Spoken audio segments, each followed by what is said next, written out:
Welcome to the Magnetic Marketing Podcast. This episode is going to be a true pleasure because we get to listen to Dan Kennedy himself. Now, in this episode, Dan Kennedy is going to be talking about why it's so important for us to understand how copy is created and create our own code. How do you write your own code in order to be able to create successful copy? Now, this is going to work across multiple niches and it's going to let you break into any niche that you want. You're going to get multiple formulas from Dan Kennedy, including examples and how to be able to use all of this ethically. This is how you crack and create your own code with the man, Dan Kennedy. I don't think there's anybody that has had a bigger impact in the field of direct response than Dan Kennedy. The legend of Dan Kennedy should be ignored at your own peril. They're not really lessons, they're kind of laws that you live by. Dan opened my eyes to what small business marketing looks like. Dan teaches strategic direct response that is timeless. His ripple effect touches people who don't even know his name. The world as we know it was changed because Dan Kennedy became obsessed with marketing. Welcome to the Magnetic Marketing Podcast with your host, Dan Kennedy. So, you guys all know the slogan. What happened to this thing? Give a man a fish, feed him for a day, teach a man to fish. Yeah. So the part of that often is not quoted is teach a man to sell fish, and you feed him for a lifetime without the cursed monotony of eating only fish. Okay. So copywriting is really, and John and I come from exactly the school of copywriting is salespersonship. That's for the 4 women's lovers in the room. Salesmanship in print. My book editor corrects, so salespersonship. If she was here, she would like the fact that I tried to say that. So salesmanship in print is really what copy is. Good copywriting is good selling. That's what it is. In today's USA Today, I got it in my room. Do you guys get USA Today in your room, or am I a privileged person somehow? Okay. It's not such a privilege when you consider the front page headlines. But so in USA Today, there is a full page ad for some contest they're running, okay, where you get to do an ad for USA Today. So here's this ad, okay. By the way, in case you didn't know it, this is USA Today's new logo, which about a month ago they made. This was front page news that they had a new logo, a blue dot, which, by the way, I will bet you 2 years of meetings about the circumference of the dot. Should it be blue? I promise you, I've sat in these meetings. So here's this ad.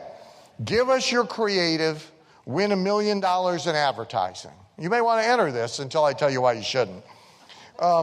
So you get to do an ad for USA Today, okay? It's the 2012 print ad competition, okay? So here's your first problem.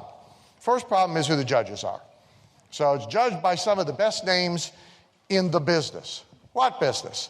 So number 1 is Andrew Essex, the CEO of Draga 5. Number 2 is Chip Kidd, the designer and writer at Knopf Doubleday Publishing Group, which is a book publisher. Okay? Not only don't they know anything about advertising, they don't even know how to sell books. Okay? They're printers, is what they are. 3, Sean McLaughlin, the creative director of an agency. Ty Montague, the co-founder and co-CEO of Co-Collective. He's a co thing. So they can't even make a decision about who's supposed to run the place. And he's going to make a decision about your advertising. Chuck Porter, the chairman of another agency, and Michael Wolff, the media columnist of USA Today. Okay? So your first problem is you got judges that don't know anything about how to sell anything, who are now going to pass judgment on whatever it is you do. But it gets worse. Here is their statement underneath the 2012 print ad competition. Here it is. This is a writer down, or you want to write this down. Print advertising is an art, and you're the artist.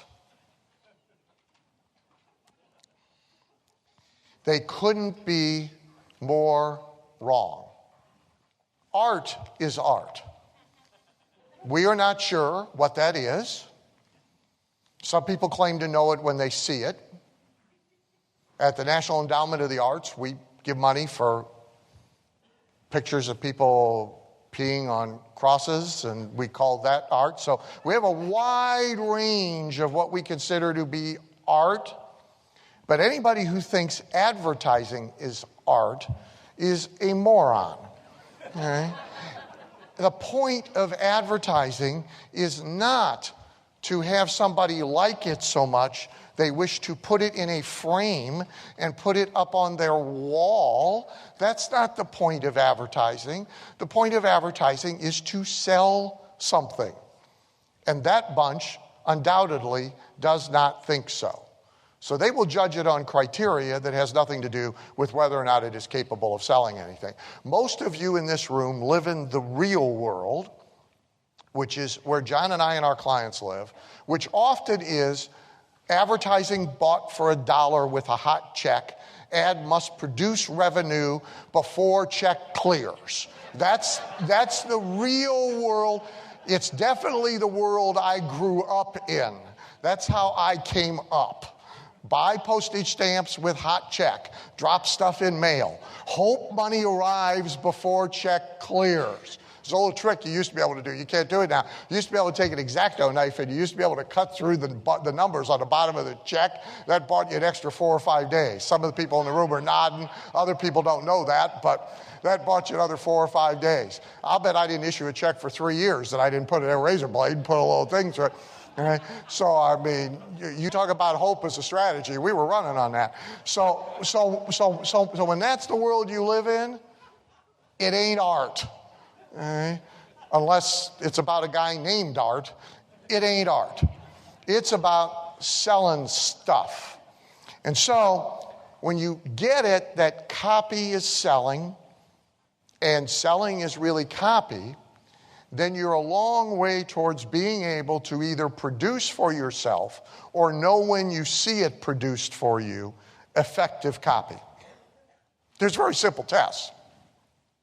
If you stood up on stage and read it aloud, would people run to the back of the room and buy things? Simple test.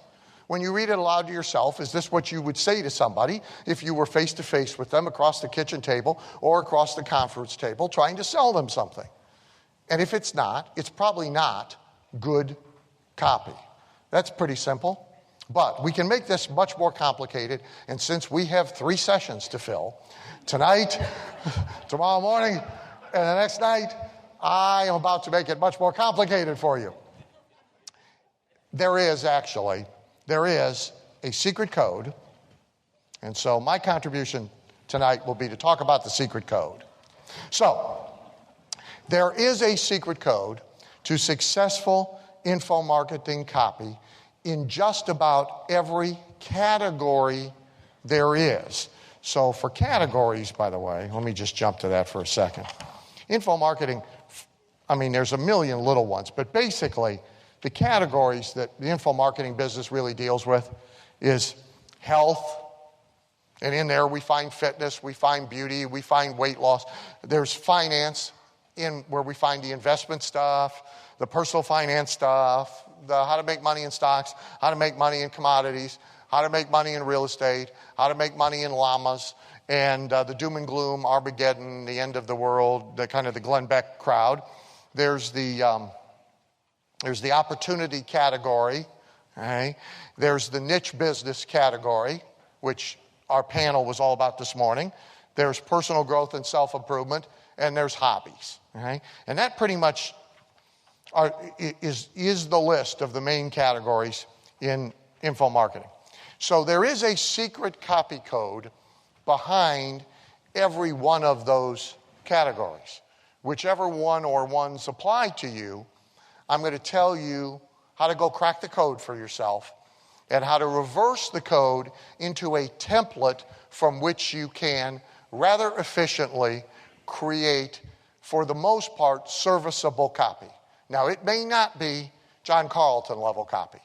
It may not be Dan Kennedy level copy, but it will be serviceable copy. For most of your purposes, in most of your places, you will be able to get good and effective results working from this process. Crack the code, convert the code to a template, and then write to fit the template.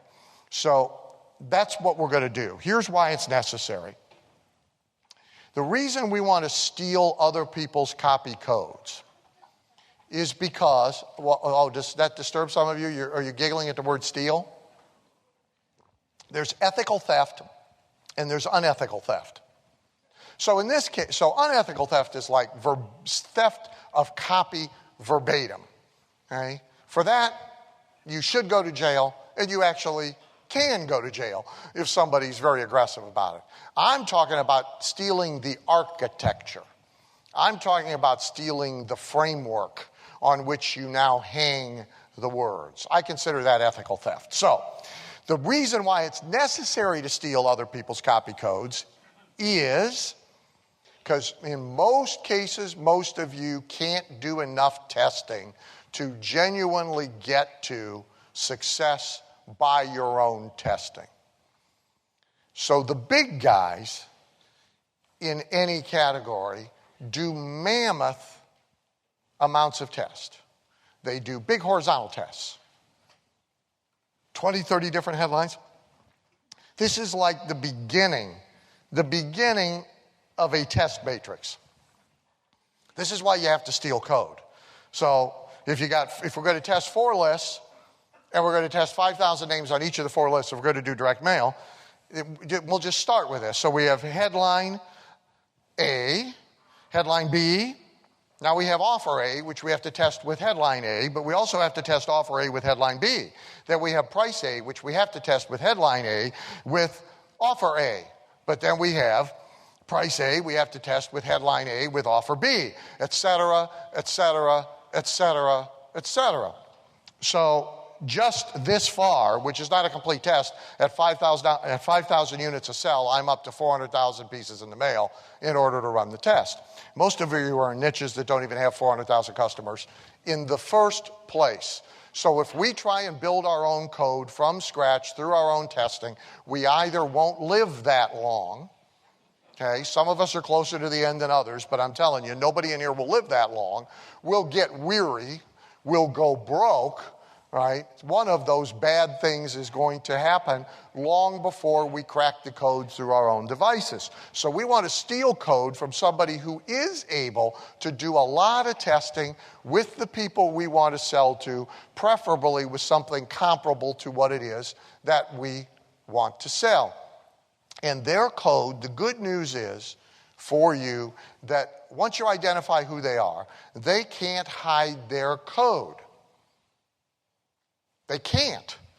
They either put it into mail, they put it in print advertising, they put it up on the web, they send it out in email, which you can sign up to get. They can't hide it. Now, it's buried, but it can be unearthed from what it is that they do. So the example I'm going to show you, I deliberately picked the category that very few people in the room, if any, are in, so that none of you have a bias about your own experience in this category. But understand whatever category or categories are most relevant, are closest to you, you want to go do to them what I'm going to show you I did to this one. So this is, and you have this now on your little crack the code sheet where we're going to go next. So this is the code behind the investment newsletter part of our industry, which you should know, they're privately held companies for the most part, so it's hard to get a grip on it, but it is at least $1 billion a year industry. It may be closer to a $10 billion a year industry. Nobody's really sure, but it's big. One of our exhibitors here, Everbank, lives in that world with those publishers, by the way, and does very well with them. Mary Ellen Tribby, who some of you have heard speak here, came from that world. So that world is it's the Armageddon guys who publish newsletters about the end of the economy as we know it and what you're supposed to do to cope with it, which, by the way, they all had a very good night the other night. because they have 4 more, I'm serious, they have 4 more really good years ahead of them of mailing the same sales letters they've been mailing for the last 4 years. Some of them only come out when these circumstances reoccur. Howard Ruff, if anybody knows Howard, Howard's in that world, and the last time I looked, Howard, if he's still alive, I don't check every day, but the last time, I got caught on one today. We were in a meeting and I mentioned somebody and I said, he's very bad health problems, and somebody said he's dead. I said, well, see?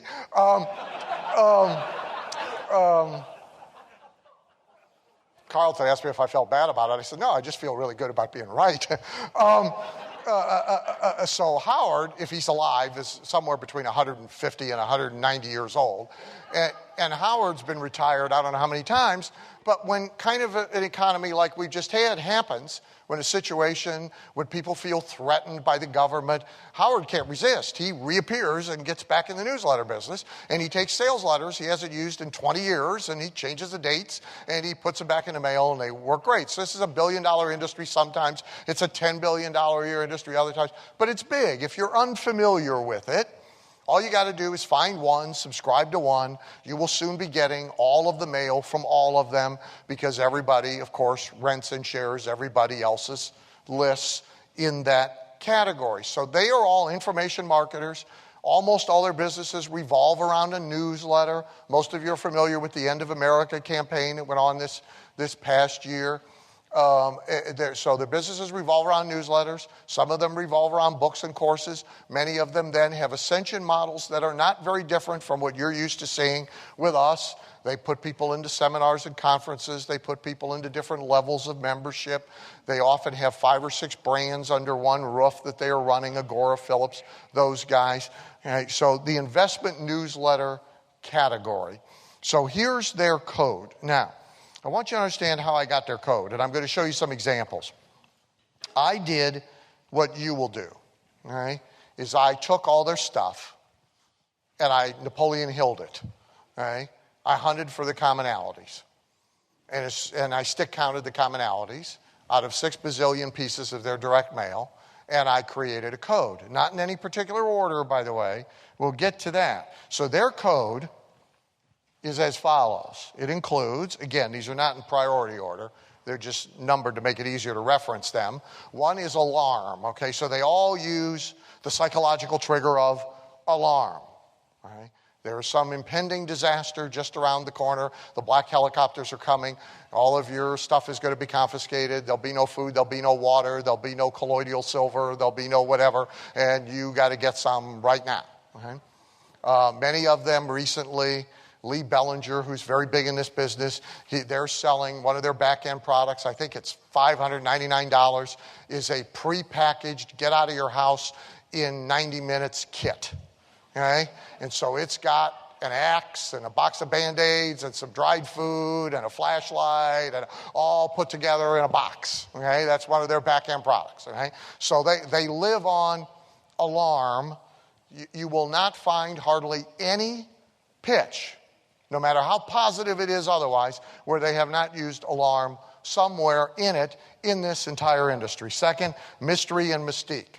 This industry is very big on the secrets they don't want you to know. The only difference is really who they are. But there is a they who does not want you to know things. That's important. 3, amazing stories of people like the reader. So whoever it's aimed at, there's going to be stories of people just like them, people they can identify with, people who appear to be, by description, ordinary, normal, everyday folk who are using the super XYZ formula to make money even as the economy crashes around them. 4, authority figure, expert in media verification. Somebody verifies what it is that they're saying. 5, open acknowledgement that what they are saying is not to be believed. That it's strange, that it's weird, that it's, gee, if this is true, how come you're the first person I'm hearing it from? That doesn't make sense to me. They openly acknowledge that in almost every piece of copy you will find in this industry, this piece exists. Again, we're going to look at some examples in a second. 6, they answer the question of why this is different. because it must be different. Donna Kretsch spoke this morning really about the point of differentiation. This must be different than everything that has gone before, because this is not the first piece of mail. This is not the first webinar. This is not the first email you're getting in this category if you're a buyer in this category. You're getting a lot of it, like every day. So it must be different. Okay? Your enemy is my enemy, thus I'm on your side. You will find that in almost every case. If it's good enough for somebody famous, then it's good enough for you. Pronouncements of epic and profound importance. You won't find these people being subtle or talking about small things. They will talk about big, this changes everything sort of things. 10, some sort of emotional mission statement, a reason why somebody is there, is showing up now to tell you this story, to offer you this proposition. Pretty much without a mission statement story or an origin story, it doesn't make sense. Right? Batman is a fine example. So Batman, without his origin story. So how many know the Batman origin story? Raise your hands. You learn more by looking around at everybody else than you do looking at me. Keep them up for a second. How many know the Batman origin story? Okay. Now, keep them up if you're a diehard comic book fan and like you paid attention to Batman your whole life. Not that many. So how come they know the origin story? Because it's been told over and over and over and over again to make sure everybody gets it, because otherwise he don't make any sense. Otherwise, he's a freak in a costume, dressed up like a bat, running around beating the crap out of everybody. This is not a heroic thing. This is a scary thing. This is not good without the origin story. So there's an origin story. Crisis to opportunity and or privilege. So yes, there's a crisis. That's the alarm. But if you know certain things, if you're in the right place, if you're connected to the right person, it really means opportunity. 12, some sort of exotic, unusual, proprietary named solution. Right? We have to rename everything in this field. So, because otherwise, who is that? However, when you do the exotic, weird, strange, you've never heard it told this way before, you then have to explain it as it tastes like chicken. So in all of this copy, you will find, you've never heard of this before, but rest easy, it tastes just like chicken, right? Well, that's an important copy technique. That's what everybody tells you when they're trying to get you to eat something you shouldn't eat. Rattlesnake. I think it's today's USA Today, too. It's either today's USA Today or today's Wall Street Journal. Big article about some restaurant somewhere that's serving kangaroo 56 different ways, and 80% of the people are ordering kangaroo appetizers. And I promise you, there's 4 people sitting at a table, and 3 of them are going, kangaroo, and the other person's going, oh, it tastes just like chicken, right? Which my answer is, by the way, let's order chicken. See, I already know what I don't need. But so that's important. 14, the what to do without the how to do it. And timeliness, recency, and urgency. So now quickly, just so you see this, keep your little list in front of you, because I only have numbers. So here is a control right now for in this category. Okay? So there's a pre-headline across the top. Government restricts ads for. That's number 2 on your list. Mystery mystique. Oh, the government doesn't want people, it's restricting the ads. Okay. U.S. 801k plans. How many of you in here know what a 401k is? Raise your hands. Good. How many of you know what an 801k is? Tastes just like chicken. All right? All right? Oh, 801k plan. See, it sounds familiar enough. Oh, 401k, I've heard of that. So, okay, there's probably an 801k. They did a man on the street the other night. I forget which show I caught it on, but they went out and asked people if today they were all going to vote in the vice presidential election and who they were going to vote for. Okay? And to a person, they either swore they had just gone and done it, lying like dogs. Oh, yeah, I went to this morning and voted in the vice presidential election, or they said they were going to go vote in the vice presidential election. None of them went, there is no such thing as a vice presidential election. Nobody does that here either. Not a single person that gets this in the mail immediately goes, there's no such thing as an 801k plan. That's not how they react. They react, oh, 401k, I've heard of that. Maybe I should have heard of an 801k. Okay? That qualifies as number 12 and number 13 on your list. And why they could help make 401ks and IRAs obsolete. That qualifies as a number 9. That's a pronouncement of epic importance. It doesn't say they're better than 401ks. It doesn't say they're more financially rewarding than 401ks. It says they will make 401ks and IRAs obsolete. Okay? So that qualifies as a pronouncement of epic importance. Here's a paragraph. One national news journal says, okay, now there's other references as we go along that are named, but still, that's the number 4. Verification. The first sentence is, don't be surprised if you've never heard about. That's the acknowledgement. That's number 5 on your list. Acknowledgement that this is incredible. Okay? Sound too good to be true. It's not. Oh, okay. Then, the bottom, but that's exactly how people react. Okay? That's exactly how they react. Understand, this is a control. This is a highly tested control from a highly sophisticated marketing company that is making huge sums of money with this letter. They know what they're doing. Okay? Then we go into a story, number 3. Okay? And the story continues, and there's some other examples on the next page, again, of ordinary folk.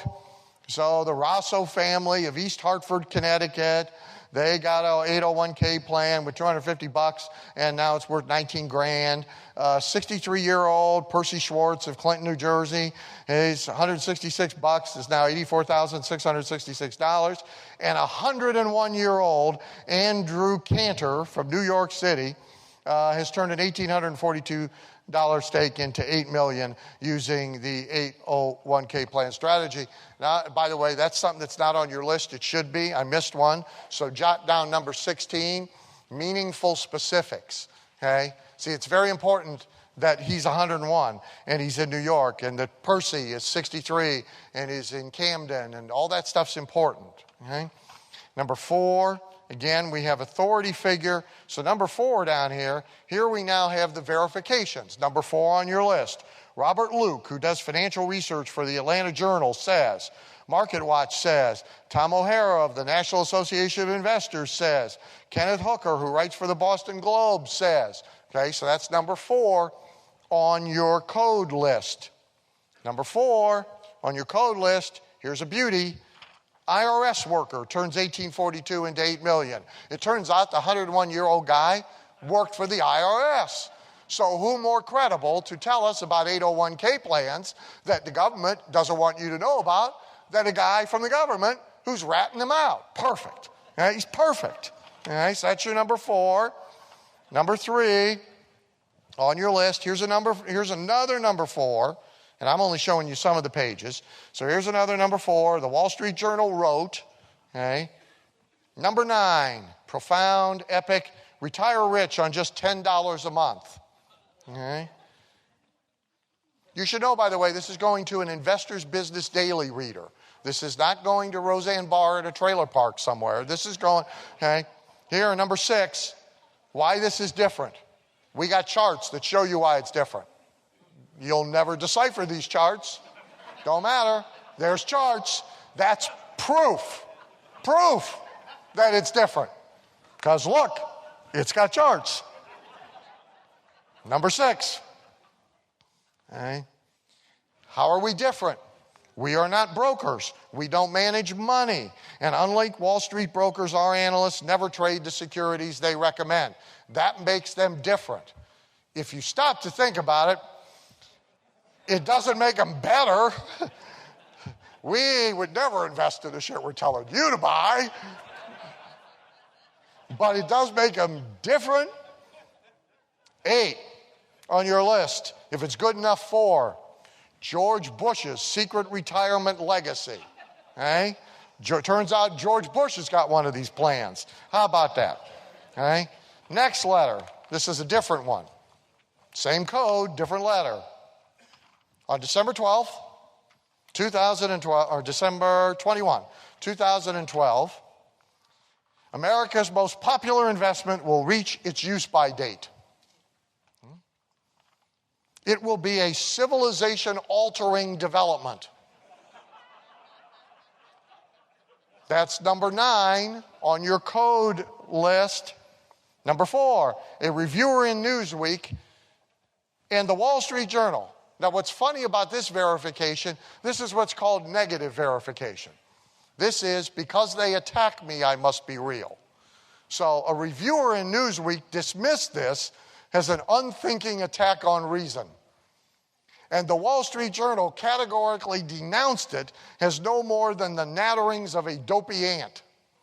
So if you're worried about your negative reviews, this is what to do with them.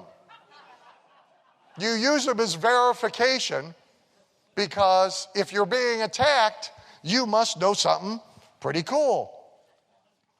11, by the way, that's a lot easier to do than continuing to shove stuff to push it further down in the Google listings. Just take it off of there and use it when somebody calls you a nattering ant.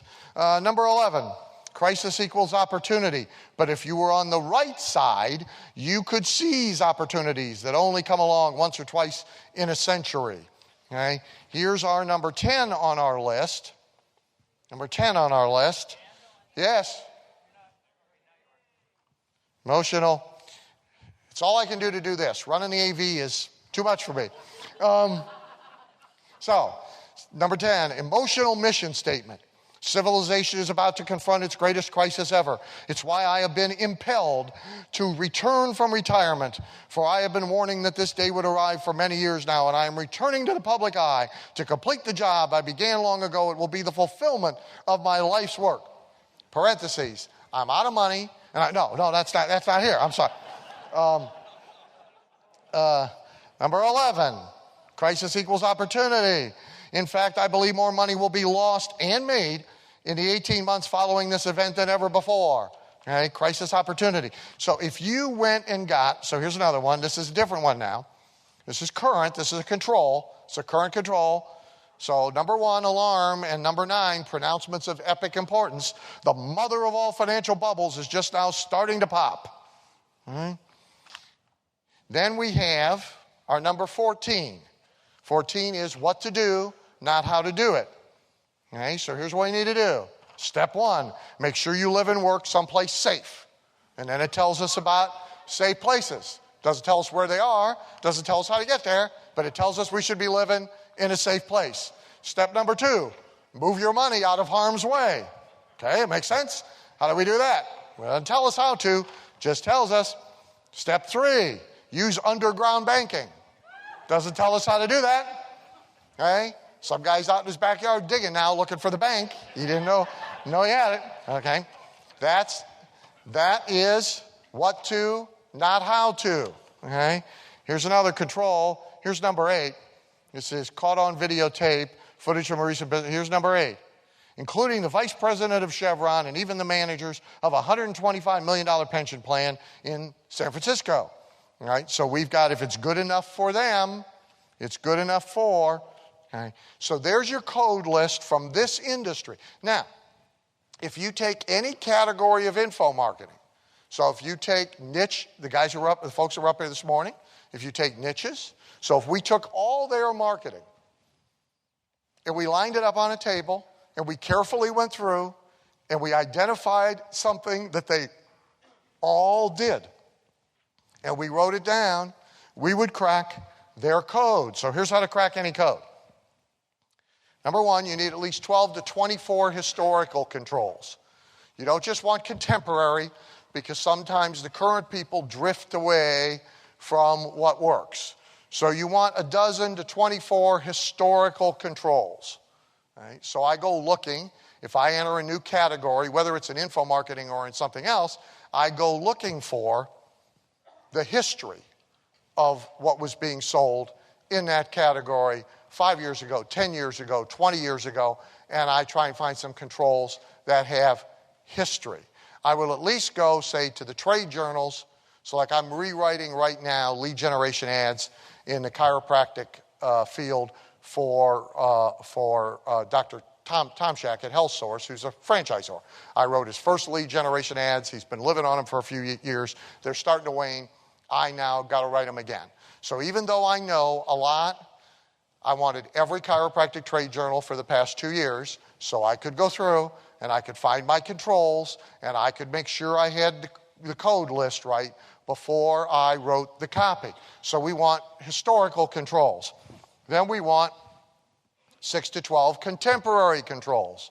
So we want to find somebody, we want to find the people who are selling, preferably the bigger players, because we know they're doing a lot of testing, to the buyers we're going to be selling to, and who are selling something for which they are going to need to make the same kind of pitch we would need to make. Understand, it doesn't have to be exactly. So in the opportunity category, if I sell how to get rich in the carpet cleaning business, I don't just need carpet cleaning. Ron LeGrand stuff about how to get rich in real estate counts. Okay? His controls count because the premise is how to get rich. What the shovel we do it with is really not particularly relevant when you write copy. You can kind of plug that in at the last minute. So I want historical controls and I want contemporary controls. Then we sit down with them and we search for the commonalities. Oh, look, every one of these tastes like chicken. Okay, I'm going to write down tastes like chicken. Okay, so we're looking for the commonalities. That's where the code list comes from. Now, if this sounds arduous, by the way, I built this one for the financial newsletters. I didn't do it just for you. I got paid. I did it when we started to do a lot of work 2 years ago for the financial advisors. And I updated it again about 3 months ago for the financial advisors because they, although they don't sell newsletters and they don't sell books, they actually want clients for whom they're going to manage money or from whom they're going to take money. Okay? Manage, some yes, some no.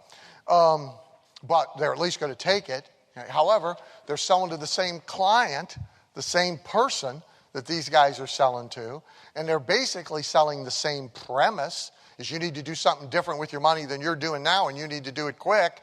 So these guys are doing all kind of testing. My local advisor in Scottsdale, Arizona can't do that kind of testing, so I've got to steal this code and use it for him. You get it? So we're going to identify commonalities. Fourth, then, we create our code list, just like I created a list. That's going to govern all of our copywriting. Then, if you want to get real sophisticated, if you want to do a little work it's faster to do a lot of work, then you create a swipe file for each thing on your code list. So I can now go back to a drawer and I can pull a file that just says alarm at the top and has all the alarm stuff copied and put in there. And I can go pull the Taste Like Chicken file folder. You can do this on your computer if you like. I just like paper. And in there is all the Taste Like Chicken stuff. I've cut it up, I've copied it, and I put it in my file folders. So I have a swipe file for every item that is on my code list. Okay? Now, the criteria of a code owner worth watching, because you don't want to be random about this. Number one, they got to be doing direct response. They can't be doing brand or image stuff. They have to be doing real, honest-to-God direct response. Secondly, it's better if they can be doing online and they can be doing broadcast, but it's better if they are doing print and direct mail too, because they're spending more money doing print and direct mail than they are online. Therefore, they tend to invest more in it. In case you haven't noticed, most of the email you get is not as well crafted as most of the mail you get. Now, that's not because it's necessarily less important. It's just because people have an attitude about it. It's cheap to send out, and we usually do it quick and at the last minute. So nobody wants to pay a copywriter $50,000 to write an email. They're happy to pay a copywriter $50,000 to write a print ad. So you want to study the print ads more than you study the email. Ideally, you want it to be a company of size so that they can be doing a lot of testing. They can be doing the testing you can't.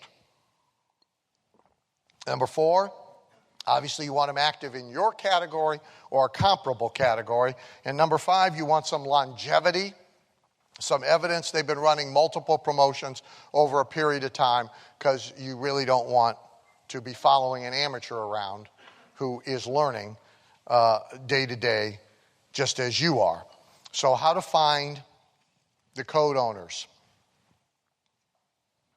Look in the specialty interest publications that your readers, that your customers, that your buyers read. Find code owners' ads, answer them, buy from them if you wish. If you must, get all their stuff.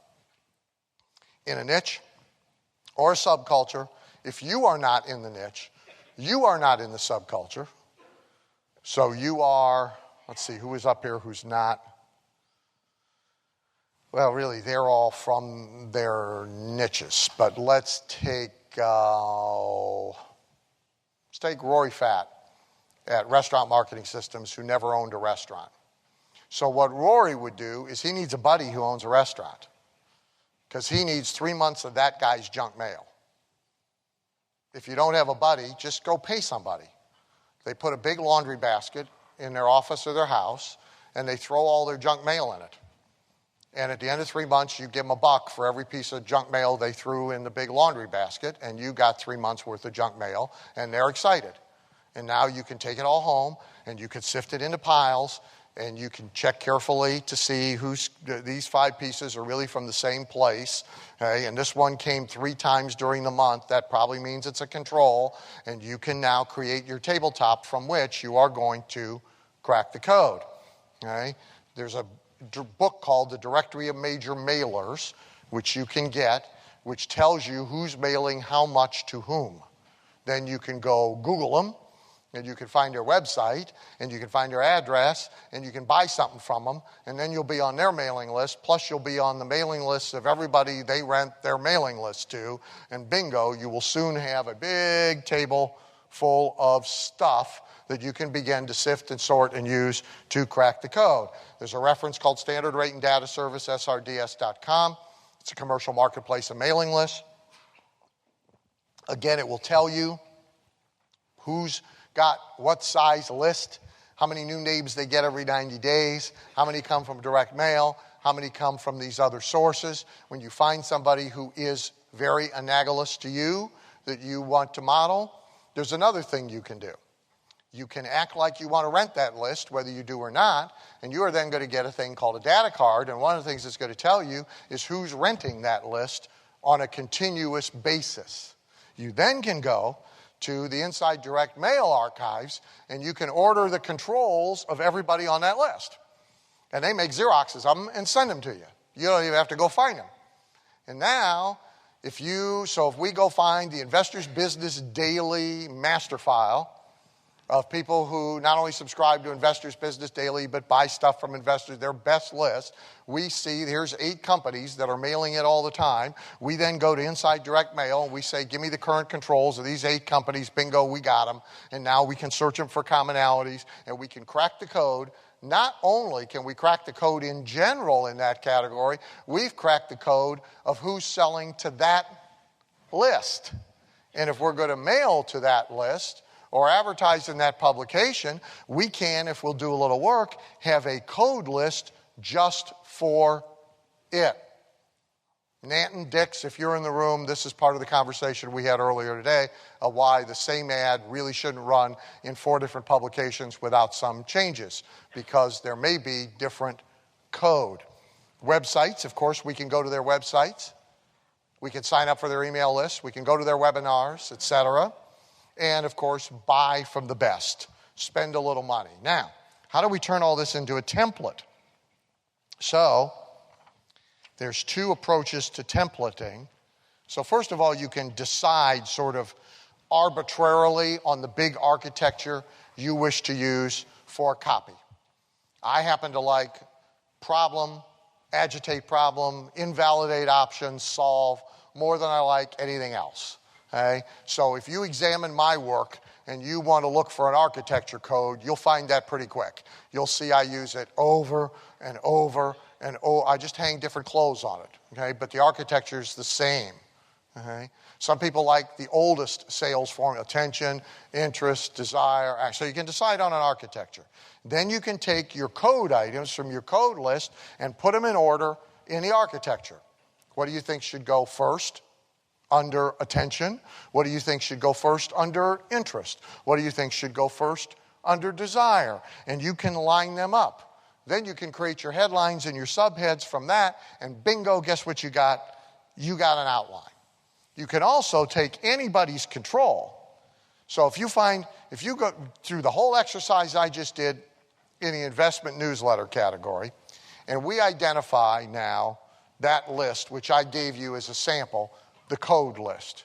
If we can find a control that has all those items in it, we can convert it to a template. So if you'll flip your little handout over, you will see, okay, so this is the first page of that control that I showed you for the 801k plans, right? And at the bottom, I have converted it into a template to write a sales letter from it. The template is, there's a pre-headline. There's a main headline which uses item 12 and 13 on my code list. The pre-headline uses number 1 on my code list. There's a secondary headline which uses number 9 on my code list. There's an intro paragraph above the salutation which uses number 2 plus 4 on my code list. Opening paragraphs use 5, 9, and 12. And the paragraphs in the latter part of the first page use number 3. I now have a template. If I'm going to write to these same buyers, I can write a sales letter to fit that template. All I need is my template and my code list. Oh, I'm going to write a pre-headline and I'm going to use number 1. What's number 1? Alarm. Okay, I need an alarm pre-headline for what I'm selling. Right? You get it? Now, we could go through the whole letter, page by page by page, which I did not do for you, okay, and convert every page into a template just like I did here. And we could then go back and write a sales letter for our investment newsletter built on that same successful template that has already come from an enormous amount of testing that we either aren't able to do or don't want to do or don't want to live long enough to do. Now, if this sounds arduous to you, if you're going to generate a lot of copy, and if you're going to generate a lot of promotions, it's less arduous, a lot less arduous than starting from scratch every time you're going to write copy. Yeah, this takes a little time to build, but once it's built, you get to use it over and over and over again because it doesn't wear out. So the reason freelance copywriters, those of us who make our living pretty much writing copy like John and I, we tend, at least over time, if not initially, to get pretty narrow in the categories in which we will write. And we turn down a lot of other things. The reason for that is sloth on his part and efficiency on mine. So the reason for that is because we got templates in that category where we have already done a lot of work. We've got copy banks, which I'm going to talk about in a second, in that category. So if you want me to do skincare, see, I've got templates for that. I've already got copy banks for that. I've already done all this for that. And I just get to use it again and again and again. So the pro copywriters, especially the high-income ones, they tend to wind up only writing copy in 3 or 4 different categories of products or services because they want to reuse this stuff over and over and over again.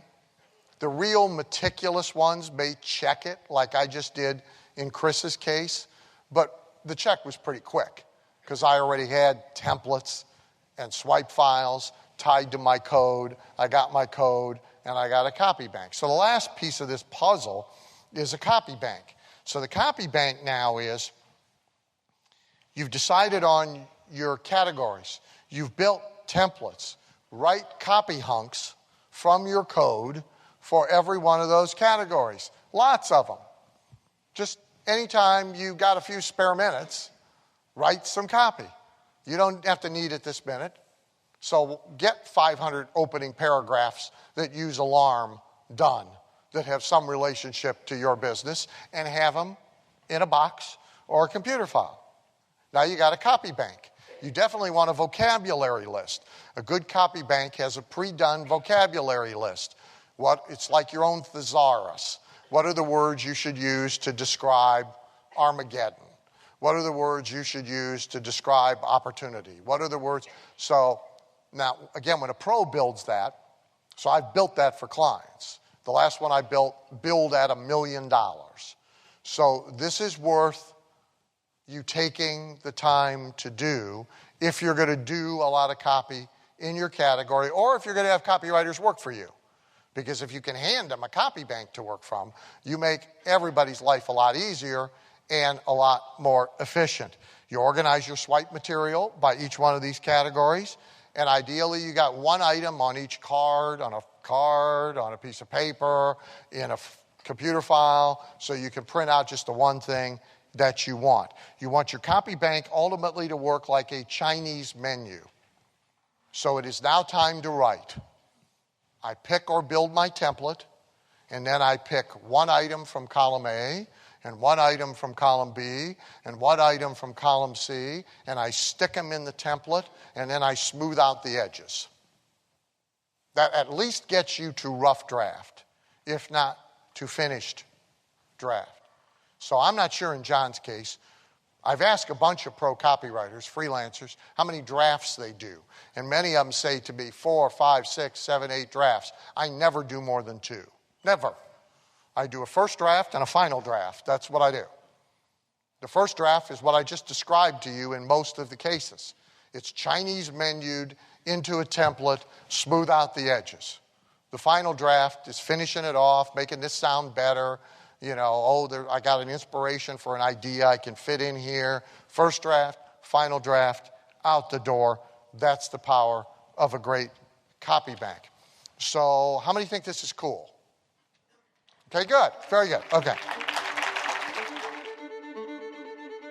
Thank you for listening to the Magnetic Marketing Podcast with Dan Kennedy. If you love hearing in on these lost Dan Kennedy talks and speeches and calls, then please let someone else know about this podcast. That's how you can help it to grow. And the more it grows, the more free Dan Kennedy we can bring to you. Also, Dan would love to give you the most incredible free gift ever, designed to help you make maximum money in minimum time. Now, this free gift comes with almost $20,000 in pure money-making information for free just for saying maybe. You can get this gift from Dan right now at nobsletter.com. Not only will you get the $20,000 gift, you're also going to get a subscription to 2 marketing newsletters that will be hand-delivered by the mailman to your mailbox each and every month. One from Dan Kennedy and one from me, Russell Brunson. To get this gift and your subscription, go to nobsletter.com right now.